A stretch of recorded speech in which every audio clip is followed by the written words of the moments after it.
সনাতন মণ্ডলের চাষাবাদ খুব একটা ভালো যাচ্ছিল না। একটা মাত্র গরু তার, সেটা দিয়েই এখন চাষাবাদের কাজ চালানো যায় না। গরুটারও যে বেলায় বেলায় অনেক কাল করিয়েছে। সনাতনের একটাই মাত্র মেয়ে সোনাই, তার প্রায়ই রাগ হয় গরুটার উপর। বাবা শখ করে আবার নাম রেখেছে মঙ্গলা, তা তোকে দিয়ে কোন মঙ্গল হয় শুনি? চাষাবাদে তো কাজে লাগিস না, দুধ যা দিস তা দিয়ে তো একজন মানুষেরও পেট ভরবে না। গরুটা যেন সোনাইয়ের এই রাগ ঘৃণা বুঝতে পারে, তার চোখ দিয়ে অনবরত পানি ঝরে। লজ্জা যেন হয় তার মালিকের জন্য কিচ্ছু করতে না পারার জন্য। কি হয়েছে মা, এত রাগ কেন শুনি? আর কি তোমার মঙ্গলা কি করলো আবার? আমি তো যতদূর জানি আমার মঙ্গলা একদম শান্ত, কাউকে গুতা দেয় না, কারোর চাষের ফসল খায় না। কিছু করিনি দেখেই তো যত সমস্যা, কারোর ফসল খায় না দেখেই তো আমাকে খুঁজে খুঁজে ওর জন্য খাবার নিয়ে আসতে হয়। সেই সাথে এখন তো ওকে দিয়ে চাষের কিছু কাজও করানো যায় না, দুধও যা দেয় তাও একদম অল্প বাবা, কোনো মতে আমরা দুজনে একটু খেতে পারি। যা পাই তাই বা কম কি মা? প্রত্যেকদিন একটু দুধ খেতে পারি, পুষ্টির অনেকটা যোগান তো হয় এ থেকেই। আর একটু বেশি দুধ দিলে তো বিক্রি করে কিছু রোজগার করতে পারতাম। ঈশ্বর চাইলে সেটাও হবে, চিন্তা করিস না, এই গরু আমাদের ভাগ্য ফিরাবে। বাবা, গরুটা তো বুড়ো হয়ে গেছে, চলো না ফেলে দিয়ে আসি। সনাতন ভীষণ রেগে গেল, তারপর রাগ সামলে নিল। বুড়ো তো আমিও হচ্ছি, আমাকেও কি ফেলে দিয়ে আসবি? তুমি আর মঙ্গলা কি এক হলো? কাঁদিস না মঙ্গলা, তোর যৌবনকালে আমাকে তুই সাথ দিয়েছিস, এখন বুড়ো হয়েছিস বলে তোকে আমি ফেলে দেব না। তুই আছিস আর সব সময় থাকবি, আমি তোর ঠিক খেয়াল রাখবো।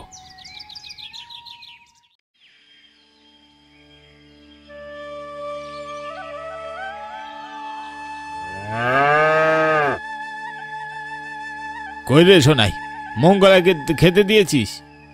যাচ্ছি। সেও একইভাবে চেঁচিয়ে উত্তর দেয়, কিন্তু তার চোখে মুখে বিরক্তির ভাব স্পষ্ট। তার ভালো লাগে না মঙ্গলার সেবা করতে, সে নিজের মনে গজগজ করতে লাগলো। নিজের খাবারের ঠিক নেই আর উনি আছেন মঙ্গলার খাবার নিয়ে।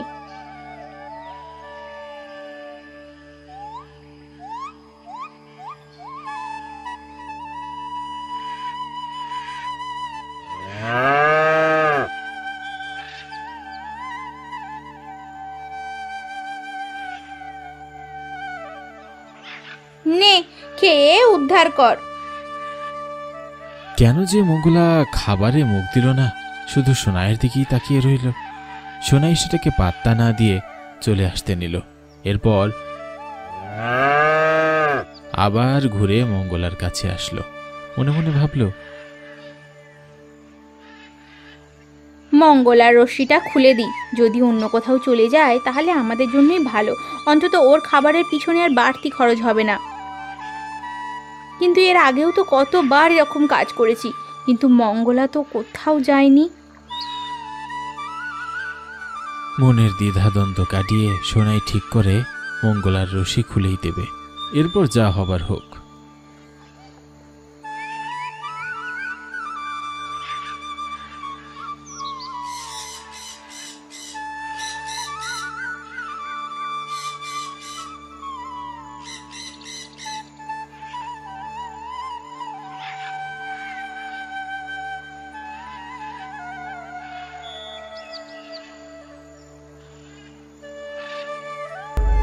সোনাই, সোনাই, কি হয়েছে বাবা?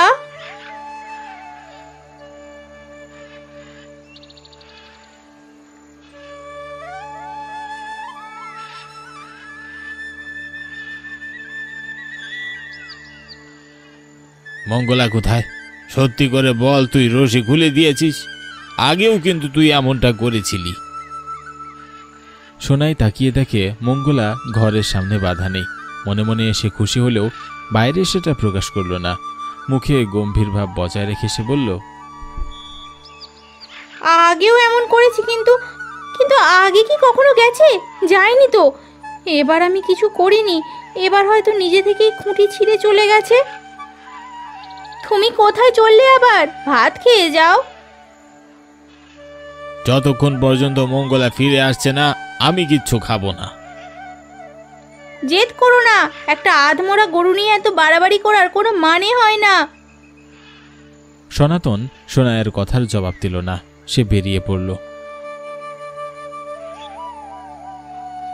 সারা রাস্তা মাঠঘাট সে খুঁজে বেড়ালো, সে মঙ্গলাকে খুঁজে পেল না। সন্ধ্যা হয়ে এলো।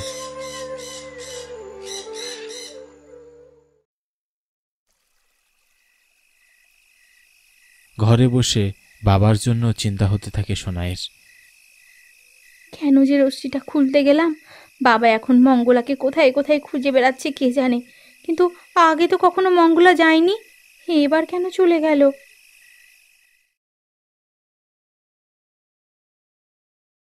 আরও কিছুক্ষণ অপেক্ষা করে সোনাই নিজেও বেরিয়ে পড়ল।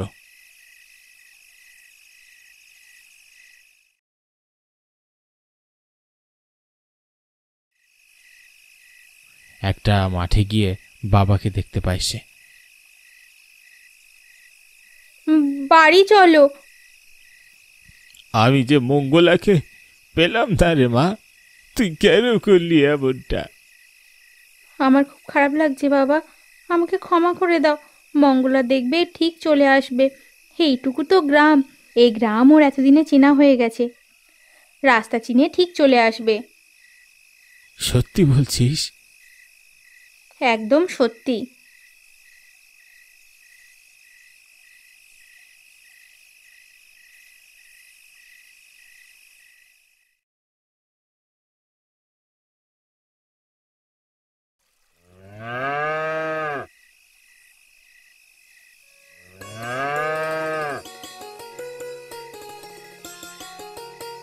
দেখে যা সোনাই, মঙ্গলা ফিরে এসেছে। মঙ্গলা, কোথায় ছিলি তুই? হ্যাঁ, কেন গেছিলি? তোর বুঝি অভিমান হয়েছে আমার উপর? হ্যাঁ। মঙ্গলাও হাম্বা ডাকে তার গলা বাড়িয়ে দিল, যেন সে বলছে একটু অভিমান তো হয়েছিলই, এখন সেটা চলে গেছে দেখে ফিরে এসেছি। সোনাই এসে সামনে দাঁড়ায়।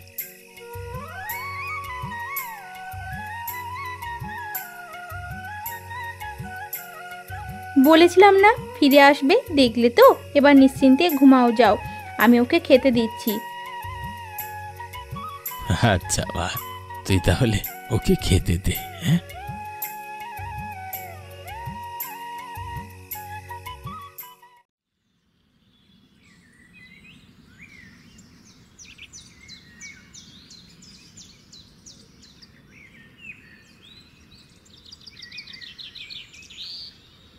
কি কেমন দেখলেন কবিরাজ মশাই? শরীর অনেক দুর্বল, আমি কিছু ওষুধ দিচ্ছি, আপাতত জলপট্টি দিতে থাকুন আর পুষ্টিকর খাবার খাওয়াবেন। আজ্ঞে কবিরাজ মশাই, ঠিক আছে।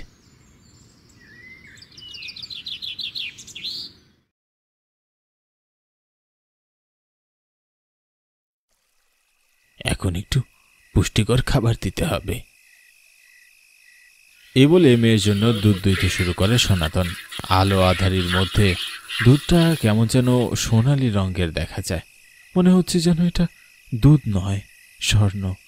সনাতন একবার চোখ কষলে নেয়, ভাবে অন্ধকারে হয়তো ভুল দেখেছে।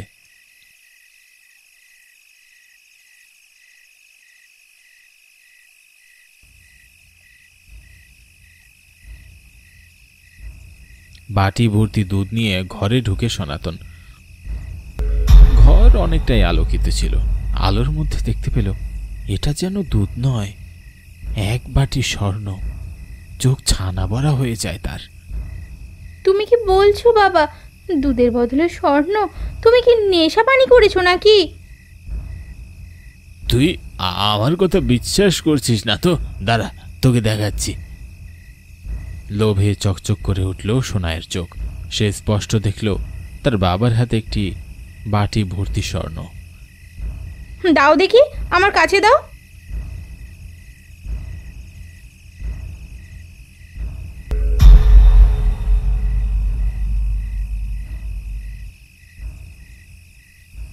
এটা কি হলো? আমি তো স্পষ্ট দেখলাম বাটি ভর্তি স্বর্ণ ছিল। এটা তরল দুধ কিভাবে হয়ে গেল? চলো বাবা, মঙ্গলার কাছে চলো।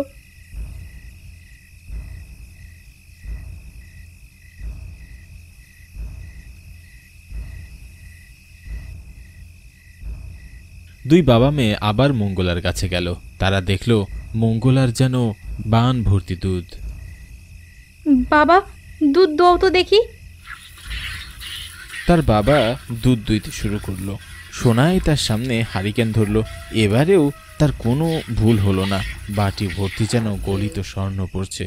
সোনাই আবার সেটা ধরলো, আর সাথে সাথেই সেটা স্বর্ণ থেকে তরল দুধে পরিণত হলো। বাবা, এমন কেন হচ্ছে?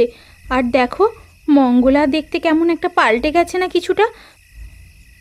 ওকে আলাদা লাগলেও আমি নিশ্চিত ওই মঙ্গলা। কেমন করে এই জাদু হয়েছে জানি না, তবে কিছু তো একটা হয়েছেই।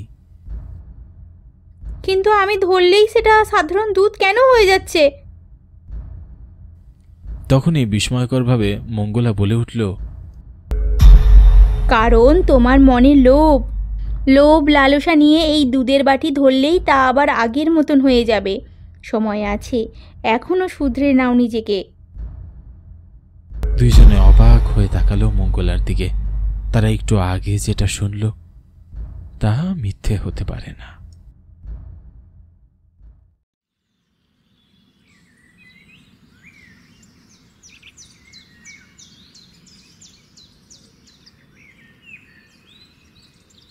কি গো জয়ন্ত দাদা, কেমন আছো? এই তো আছি বেশ। তুই কেমন আছিস? ইদানিং তো তোকে দেখাই যায় না। কোথায় থাকছিস বলতো? আমার কি আর অত দেখা দিয়ে কাজ আছে? আর দেখা দিবই বা কী করে? নতুন করে যে সবজির ব্যবসা শুরু করেছি। এই গ্রামে সবজি ফলাই অন্য গ্রামে বিক্রি করি, আবার শহরেও সবজির অনেক ডিমান্ড আছে, তো বুঝতেই পারছো। বলিস কি রে, তুই সবজি চাষ করলি কবে থেকে? একই গ্রামে আছি অথচ জানতেও পারলাম না। অত ঢোল ভিডিও তো সবাইকে আর জানাইনি গো দাদা। তবে যাই বলো, এবার আমার ভাগ্য খুলেছে। আচ্ছা আমি চলি। আমি আসলে সবজির আড়তেই যাচ্ছিলাম, দেরি হয়ে যাচ্ছে, পরে কথা হবে। প্রকাশ জয়ন্তকে অনেকটা উপেক্ষা করেই চলে গেল। বিষয়টা খুব ভালো করেই বুঝতে পারল জয়ন্ত। নিজের মতো বাজারের দিকে সে হেঁটে গেল। জয়ন্ত এই গ্রামের সামান্য খেটে খাওয়া মানুষদের একজন। ছোটোখাটো মুদির দোকানের ব্যবসা করে। স্বল্প আয়ের সংসার চালানো তার জন্য কষ্ট হলেও অল্পেই সন্তুষ্ট থাকে সে। তবে মাঝে মাঝেই তার স্ত্রী ইন্দ্রাণীর সাথে এই নিয়ে তার ঝগড়া বাঁধে। হাঁটতে হাঁটতে একসময় বাজারে পৌঁছে গেল জয়ন্ত। সেখানে আশেপাশে শুধুই সবজি আর সবজির দোকান।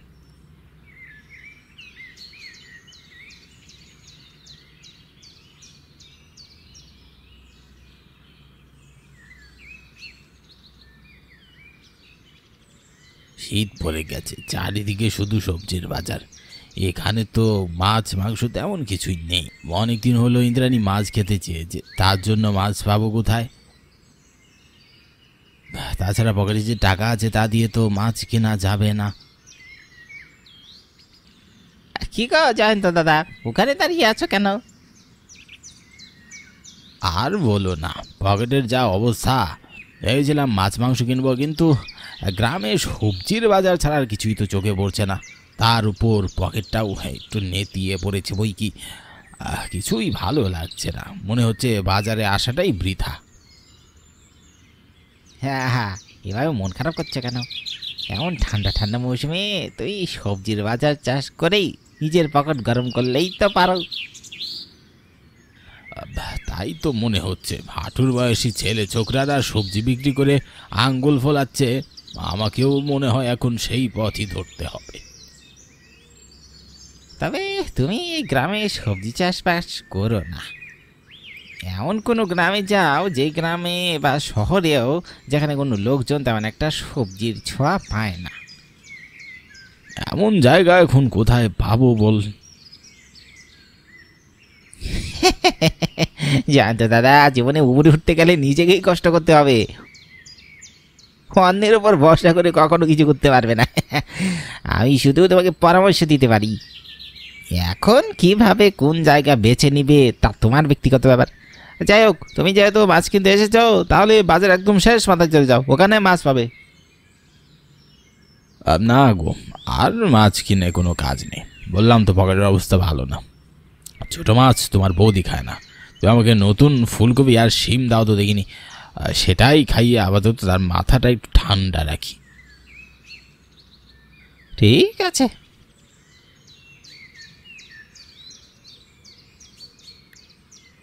জয়ন্ত নতুন সবজি কিনে বাড়ি চলে গেল।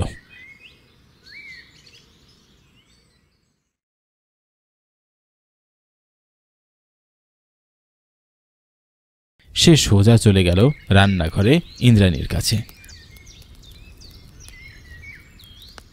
তার ব্যাগে সবজি দেখে ইন্দ্রাণী বেশ রেগে গেল। সে বলল, আবার আবার তুমি সবজি নিয়ে এসেছো? সবজি খাইয়ে খাইয়ে তো আমার জিভের স্বাদ নষ্ট করে দিলে। বলি, একবেলা কি মাছ খাওয়ানোর মতো মুরদ নেই তোমার? আহা, তুমি আমাকে কথা বলতে দিবে তো নাকি? এবার এমন ব্যবসা করবো যে তুমি বাকি জীবন মাছ মাংসর মধ্যেই ডুবে থাকবে। অত ফাঁকা আওয়াজ মেরো না, বুঝলে? আগে করো, তারপরে বড়াই করো। এইবার অন্তত আমার উপর আস্থা রাখতে পারো গিন্নি। কি করবে শুনি? সবজির ব্যবসা করব। শীতকালে তো বলতে গেলে সবাই সবজির ব্যবসা করে, এতে আর তোমার আহামরি কী লাভ হবে? সবাই তো তাদের পরিচিত ব্যবসায়ীদের থেকেই সবজি কিনবে। তুমি শুধু শুধু নতুন সবজি ব্যবসা করে কেন নিজের লোকসান ডেকে আনতে চাইছো বলো তো?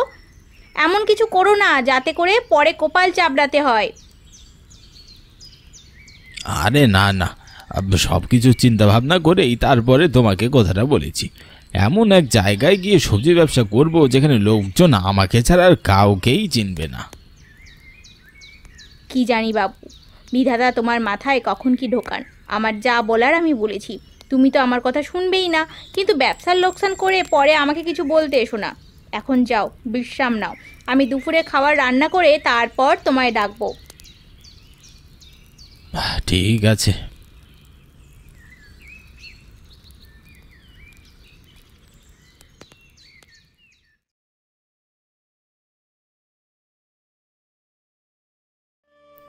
কিছুদিনের মধ্যেই জয়ন্ত একটা প্রত্যন্ত অঞ্চলে বিশাল একটা জায়গা জুড়ে সবজির চাষ শুরু করলো। সেখান থেকে শহর এবং গ্রাম অঞ্চল দুই জায়গায় কাছে। সে টাটকা সবজি চাষ করে শহর এবং গ্রাম দুই জায়গায় বিক্রি করতে শুরু করলো।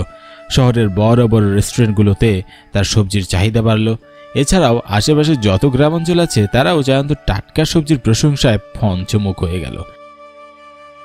একদিন জয়ন্ত মনোযোগ দিয়ে তার জমিতে কাজ করছিল। এমন সময় সে দিক দিয়ে যাচ্ছিল প্রকাশ। সে জয়ন্তকে দেখে থমকে দাঁড়ালো।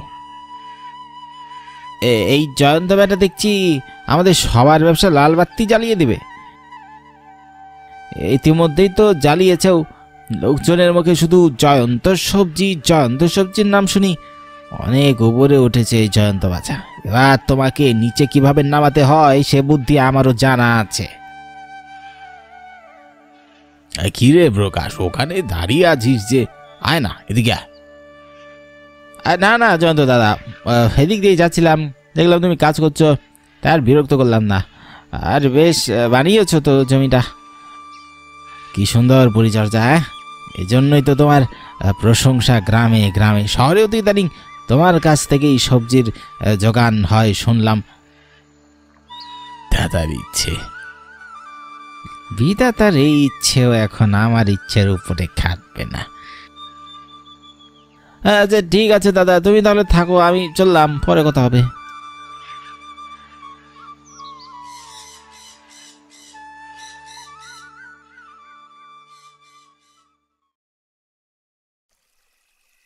সেই রাতে জয়ন্তর জমি নষ্ট করতে প্রকাশ এলো ছদ্মবেশে। তার হাতে ছিল ক্ষতিকারক সার।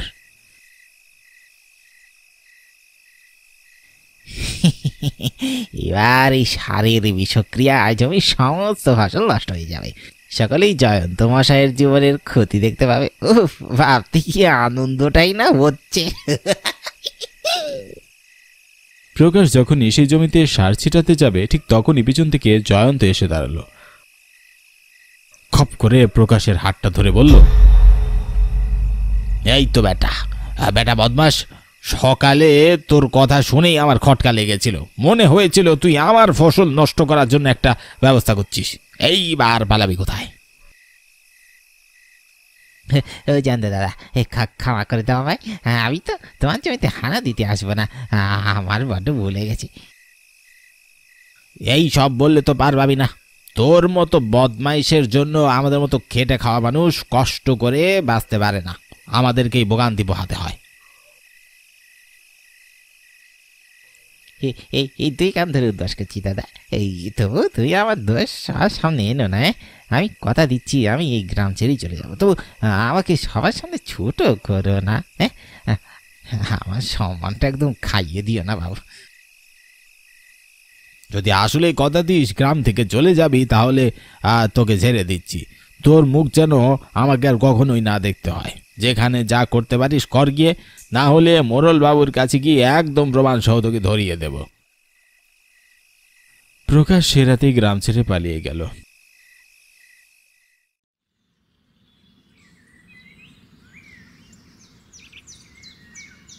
এরপর জয়ন্ত আবারও তার পরিশ্রমের মাধ্যমে গ্রাম ও শহরের শ্রেষ্ঠ সবজি ব্যবসায়ী হয়ে উঠল। এমনকি তার ফসলি জমিতে অনেক অভাবী ছেলেদের কাজ দিয়ে সে কর্মসংস্থানেরও ব্যবস্থা করে দিল। তার জীবনে আর কোনো অভাবই রইল না।